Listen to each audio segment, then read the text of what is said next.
আসসালামু আলাইকুম।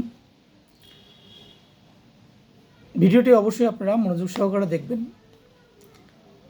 ডিগ্রি 24-25 শিক্ষাবর্ষে যারা নতুন প্রথম বর্ষে ভর্তি হবেন তাদের অনলাইন আবেদন শুরু হয়েছে।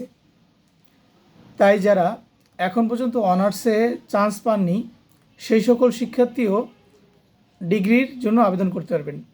ডিগ্রির অনলাইন ভর্তি আবেদন শুরু হবে আগামী 16/9/2025 তারিখ থেকে। আবেদন চলবে 15/10/2025 তারিখ পর্যন্ত। বিষয়টি মনোযোগ সহকারে সবাই শুনবেন। প্রথম ধাপে যারা আবেদন করতে পারবে না তাদের আর টোটালি কোনো সুযোগ থাকবে না। তাই অবশ্যই আপনারা ডিগ্রির ভর্তির জন্য যারা অনলাইনে আবেদন করবেন, অবশ্যই যারা পড়তে ইচ্ছুক তারা এই আবেদন মিস করবেন না। আবেদনের অনলাইনে যে কপি থাকবে সেই কপি এবং এক এক কলেজ যা তার নির্দিষ্ট ডকুমেন্ট নোটিশ দিলে সেই নোটিশ অনুযায়ী আপনারা সাবমিট করবেন। কিন্তু যে জিনিসগুলো আপনাদের গুরুত্বপূর্ণ সেটা একটু মনোযোগ সহ করেন। অনলাইনে যখন আবেদন করবেন আবেদনের কপি আর আবেদনের সময় অবশ্যই আপনার পাসপোর্ট সাইজের সদ্য তোলা ছবি দেবেন, কেননা এই ছবি থেকেই আপনার রেজিস্ট্রেশন কার্ড, অ্যাডমিট কার্ড এইভাবে প্রসেসিং হয়ে আসবে।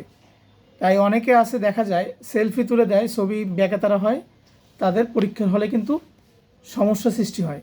তাই অবশ্যই আপনি যে ছবিটা তুলে দেবেন অবশ্যই সুন্দর এবং যেন ভালো হয় সেইটির দিকে খেয়াল রাখবেন। আর আবেদনের পরে 400 টাকা জাতীয় বিশ্ববিদ্যালয়ে যে উল্লেখ করে দিয়েছে এই টাকাটা দিতে হবে। এই টাকাটা যে কলেজে ভর্তি আপনি পছন্দ করবেন সেই কলেজে নোটিশেই উল্লেখ করে দেবে এবং কোথায় টাকাটা দেবেন। আবেদনের পরে অবশ্যই 17 তারিখ থেকে আগামী মাসের পরের মাসের আর কি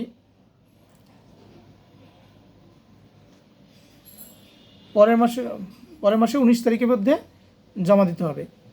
এই সময়ের ভিতরে যদি আবেদনপত্র না জমা দেন সেই ক্ষেত্রে আপনার আবেদন ক্যান্সেল হয়ে যাবে।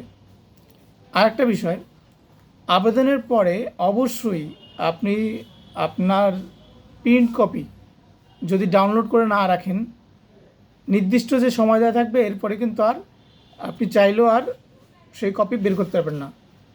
তাই কলেজে যে সময় দেওয়া থাকবে সেই সময়ের মধ্যেই আপনি আপনার আবেদনটি জমা দেবেন। আশা করি বুঝতে পারছেন সবাই। আর পরবর্তীতে যদি কোনো তথ্য থাকলে আপনাদের জানিয়ে দেব। আল্লাহ হাফেজ।